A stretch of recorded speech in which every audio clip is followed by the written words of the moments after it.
Actually, it's more of like, gusto ko lang mag-tayo ng business. Siguro, actually, when I graduated talaga, the goal was to get a high-paying salary. So, that's why I worked at PNG. So, they offered me the highest salary among all of the other offers. So yun, parang during that, parang for 6 months, parang masaya ako. Pero after that, parang I realized lang na, parang I wanna do something more.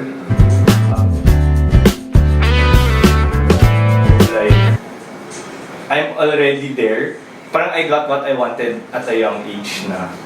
Tapos parang I was just looking for more challenge. When I started becoming an entrepreneur, parang this wasn't my first idea. So before I had parang different ventures pa that I tried. More specifically on the engineering side of things, as in like product-based solutions, I even ventured in IoT, ganyan. I've joined a lot of competition and parang na-realize ko lang siguro in that process that parang very important kasi in starting a business is what's the goal, you know? Parang what's the impact that I would be making. And na-realize ko through that journey na parang I wanna help more entrepreneurs. And siguro along the process na I saw an opportunity na co-working space was growing at that time. So actually back then when I initially started the idea, I think we were just like mga 10 pa lang kami. So like when you say top 10, nandun na kami kasi 10 lang naman yung co-working spaces halos. So I felt that there was an opportunity in this space. Na parang like, uy, there's value. Kasi ako as an entrepreneur, parang I see the value in it na, uy, I can save a lot of money. Kasi if you're a startup, you're a new business, and if you're gonna rent a space, it's gonna cost you a lot from a capital expense perspective. And what if nag-fail? Diba? Yung idea mo, and you decide to not push through with it. So, you wasted a lot of money.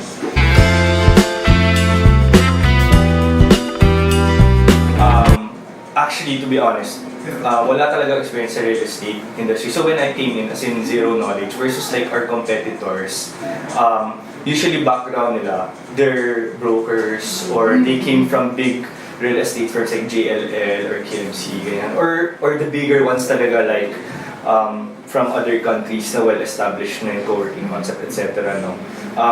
Yung nakita ko lang interestingly throughout the journey na yung real estate in the Philippines, it's still a young industry. And recently nga, there's some big industries in the real estate na lumalapit sa amin to partner with us as a business. Kasi nga, they don't know how to run a co-working na. Pero yun, ang interesting talaga is, yun nga, how do you maximize the space? And I've never seen, parang for me, that has been very interesting for us na how we maximize the space. If you can look at how we do it, like right now, on a weekend, it's a workshop. But on a weekday, it's just a normal space for office, ganyan. And yun, makikita mo, it grew from just a normal ganyan na parang tables and chairs to like we have dividers or whatever stuff, depending on whatever the client needed. So it's really, overall, it's really an interesting parang industry to be in. Parang there's a lot of things changing, like people, yung mindset ng tao towards like getting a space. Actually, like in the Philippines, no, marami, ang kalaban kasi in the Philippines, marami tayong home-based people. And parang ngayon, medyo nag-change yung mindset nila about like, kunwari yung owner nila sa ibang countries, like, do we do home-based or do we do a co-working space na? Diba? So mga ganong stuff ba, it's interesting, parang we're changing people's minds or parang mindset nga towards how they do their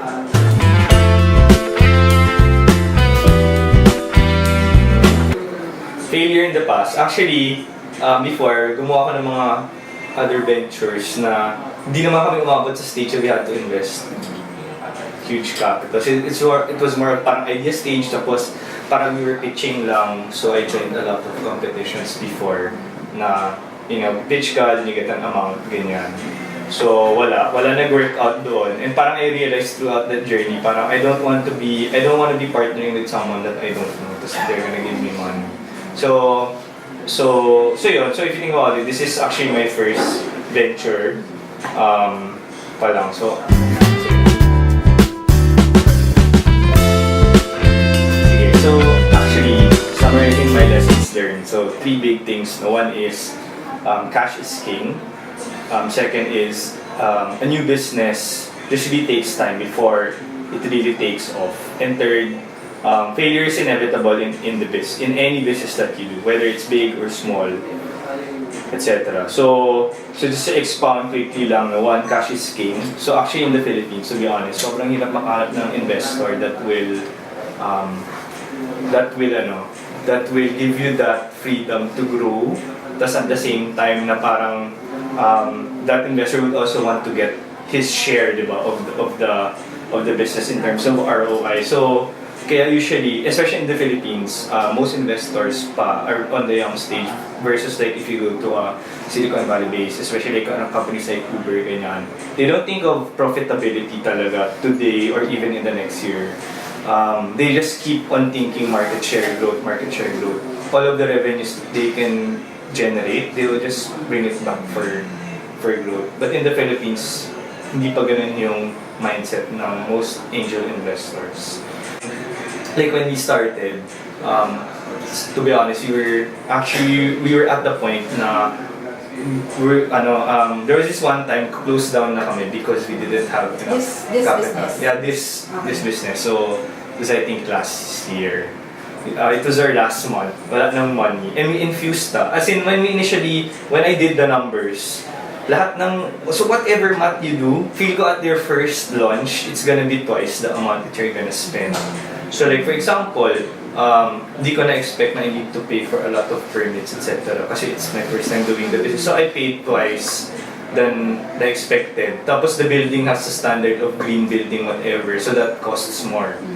Mga ganun. Tapos, yun nga, you never know, in a construction, bigla may mangyari A, B, C, D, madedelay, whatever. Then you need to pay extra also. Then you don't expect at the first day of your business, may benta ka na. And especially if it's a new brand, wala. When we started Builtable, wala pa kaming tao, ako yung ibabantay. Then on my first day, sabi ko, nasaan na yung mga tao? No one came. As in like, naka-open lang yung offer, wala akong pupunta. So you were like excited, may pupunta. Wala. It's not as easy as putting it online, ganyan, making a website. Wala. No one's gonna go there at the first, I would say, first few months. Kasi it's a new brand. People are getting used to it, diba?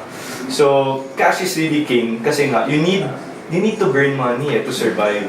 So yun nga yung sinabi ko na a new business just takes time. So, actually na-realize ko to kasi lahat ng may founders, bata pa kami. So, we're 27, 28 years old lang. And parang feel ko we're a very millennial mindset type na parang, when we start the business, uy, bukas dapat revenue na, bukas 100,000 na, wala 200,000, whatever money, ganyan. Tapos parang, parents kasi namin, parang they're very experienced in the business na. Tapos parang they were telling us, wala naman negosyo na 1 month, you will earn na. Tapos nakikita niya kasi nasa-stress kami kasi parang, bakit walang kita? Negative, ganyan. Lahat ng projections ko dati, like, month 1, kaya positive. Sabi ko, kahit even we slash prices, ganyan, do marketing stunts, wala, hindi talaga siya at the instant. So, yun, so parang na-realize lang namin over time na it just really takes time. And di ba, na-mention ko na parang we were about to close down. And on that last month na mag-close down na kami, then bigla na lang nag-pour ng clients. Kasi we were doing all the right things like before, when yung nakita niyo yung Facebook page namin on the first few months, was really aggressive marketing. Every Saturday may event kami. Tapos every event may mag-hack kami ng parang same day edit video, we're gonna post pictures. Basta lahat ng mga techniques that you need talaga to maximize your reach. We've been doing it for the past first couple of months. Yun, tapos luckily lang it just happened. Tapos yun na, tuloy-tuloy na siya. So yun, just feel na it just takes time. Then lastly yun, failure is inevitable in every business. So this is also a mindset na parang na-realize namin over time. Kasi parang ako before, kasi sa PNG mga tao very perfectionist lahat. And I was trained na, yun nga, walang mali. Kasi kailangan lahat perfect. Pag may mali, parang nakakainis Parang ba't di natin ma-perfect to, ganyan. And na-realize ka in any business talaga. Day 1 pa lang failure na. As in like the small things like on the construction and every small thing kakamali ka. Like when we started, this was purely a makerspace. parang yung co-working was there to supplement the makerspace business. And parang after our first couple of months, we realized na palang market in the Philippines. Parang ang problem na nga ng mga artists or mga makers is they don't have steady stream of income. Tapos why would they rent a space? Diba? Kaya makita mo may mga equipments na may content pero we stop investing na. Versus meron kami mga ibang competitors sa makerspace before. Wala na sila ipatayin na lahat. Kasi nga, you're dead on the capital expense. Some invested on millions of pesos for a 3D printer. Kami what we did, we just partner with a 3D printer friend. Tapos we got it for free. Tapos, alam mo yun, may special setup, ganyan. So yun, parang for us, yun nga yung mga, isipin mo yung buong idea namin sa failure on day one or on the first one, we realized that. So, kaya nag-pivot ka agad kami. Instead of doing that model na makerspace, why not parang partner with makers who can create workshops so that they can earn money? So, it's still a makerspace, di ba? And kung makita mo, di naman kailan everyday makerspace siya. Kaya doon pumapasok si co-working aspect. Yeah. So that's an example of a parang failure na we turned it around. And the more you understand their scenario, the better products that you can create. For example, 20-day pass. So that's one of our successful products. And why? Halos lahat ng co-working space, they would do a 20-day pass. Pero yung max validity is like 1 to 2 months or 3 months tops. Tapos parang na-realize ko when people were buying, parang grabe naman, parang 20-day pass, pero like, I need to consume this in 2 months. Parang ang bilis naman. So, tinest ko, sabi ko, why not make it longer, like a year? Tapos, pinapromo ko. Yun, then nag-surge yung sales. Sobrang dami. So yun nga, so ano talaga, ang tip talaga doon in creating products is really understanding what the customer wants. Actually, we learned a lot na from the space na like, there were some things na, for example, tables, dapat pala may gulong kasi parang maraming move moments. Yung learning namin sa co-working, the more fixtures, the worse. Kasi wala kang flexibility. And that's the only thing that you can offer versus a normal space na real estate, di ba? You can't move anything wala sa flexibility. And you're providing a service. Di ba? So,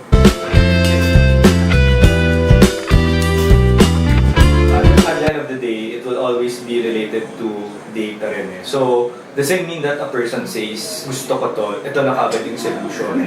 So, we always look at trends. Like, if medyo consecutive na 2 to 3 people say this, it's like, baka nga it makes sense, no? Na parang we should be doing this. Ganyan lang. And interestingly, yung mga tech companies that don't make it big, ang goal nila pala was to exit lang, like, to sell their business. So, kasi companies like Google, Amazon, they buy a lot of, lalo na yung mga, if you're specialized in a specific tech, or like AI on head counting, whatever, they would buy that if they need that in their business. And I think some of the tech companies, medyo ganun yung goal nila, to have that exit strategy.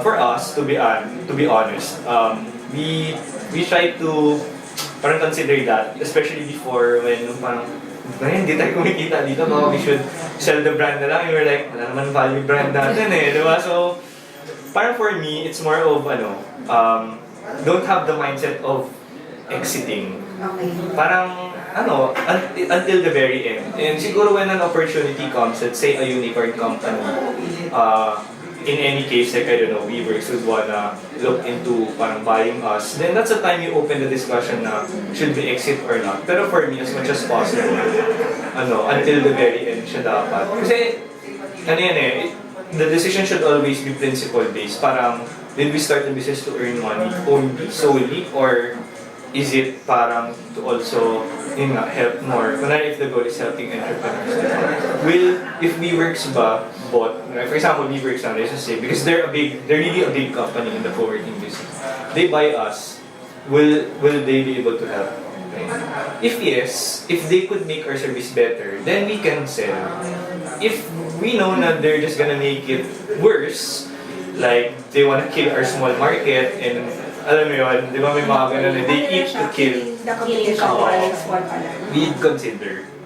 So it really depends. Pero like overall direction shouldn't be exit tayo. Kasi be honest, we tried. We tried joining. Meron kasi sa co-working at least, meron parang isang association. Usually it's led by the bigger ones in the co-working. Feel ko ano siya parang I would say medyo politics play din siya. Like, yung mga bigger ones, they wanna see their small players. Sino ba mga to? Diba? So they make that parang just be co-working forums, ganyan. So, feel ko it's more of a, ewan ko, in my opinion lang, parang I feel there's a best of interest there rather than parang really helping each other. I'm not sure if it's true, pero that's how I felt lang. That's why we try to not be involved with it na. I guess it's more of na parang di rin naman kami natatakot na they might steal our ideas. It's more of like we feel na we can spend more time na lang in growing the business rather than joining that.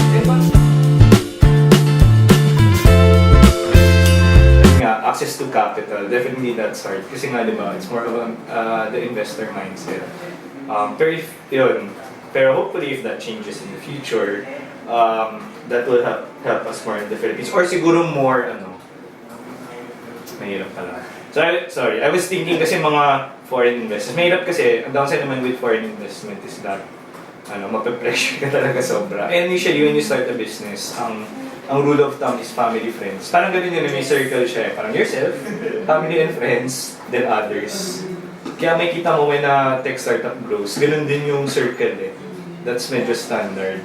Individuals. Actually, for me, for talented individuals, kasi it's more of, this is also na-realize ko through the years. Kasi when I moved from a corporation to like a local startup, then to a unicorn startup, iba yung how business is being run. Like at Uber, we look at things on a weekly basis. We change strategies daily, hourly. We change organizations very quick. As in like quarter, iba na tao lahat. Or iba na roles namin, ganyan. So if you think about it, yung bilis ng business, sobrang intense talaga. And to tell you, parang I can't even explain like how different it is. And usually I tell people na it's so different. Like right now, I work in a parang Southeast Asia-based tech startup. They're not even at the same level as a unicorn company. Iba din yung pace. But they're a lot faster than a local company. Yun. But yun nga, and with that, it's sa mga talented individuals, I think the right exposure talaga is very important.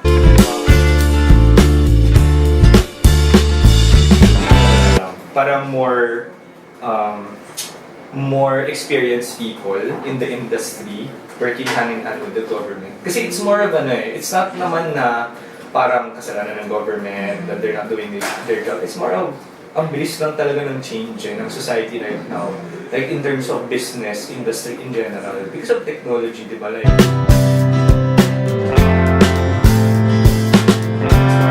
fail and iterate fast.